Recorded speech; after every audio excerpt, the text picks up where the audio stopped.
A day in the life of a part-time nurse, full-time lakotserang Barbie Charmelet. I know! Late upload na naman pala ito mga ka-Barbies dahil ngayon ko lang naisip mag-voiceover. Ang hirap kaya naman, ano? Dito nga pala to sa Snoqualmie Falls here in Washington State mga ka-Barbie. Nakapunta na ako dati dito but with friends long time ago pero this time kasama ko naman ang bebe ko.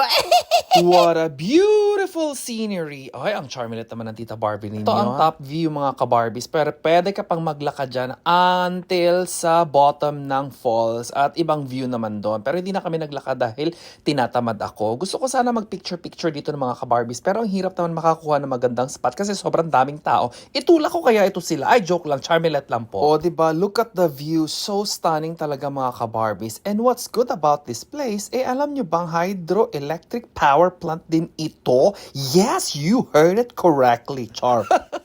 Hindi ko na rin alam kung ano ba talagang klase yung mga vlog ko, kung travel, lifestyle, basta kung ano-ano na lang to mga ka-Barbies, hayaan nyo na. Free entrance dito mga ka-Barbies at free din ang parking. O diba may libre pa rin sa panahon ngayon ha, in all fair. Breathtaking at stunning talaga ang mga ganitong mga views mga ka-Barbies.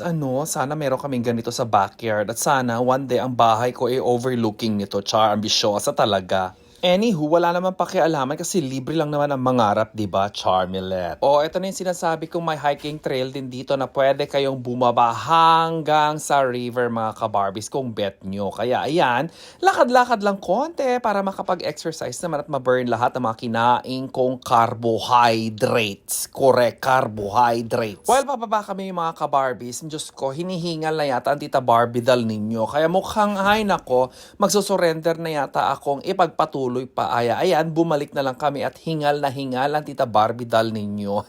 Halat ang kulang sa exercise at kulang sa energy. Kaya ayan tuloy, hindi inabot ang pinakababa ng falls. Balik na lang ako dito next time kapag nakapag-train na ako at kapag may energy na akong akyatin ang bundok, Charmelet. Kung gusto nyo magstay dito ng overnight, may resort din sila dito. However, you need to make some reservations kasi I heard fully booked ya. Hanggang sa susunod.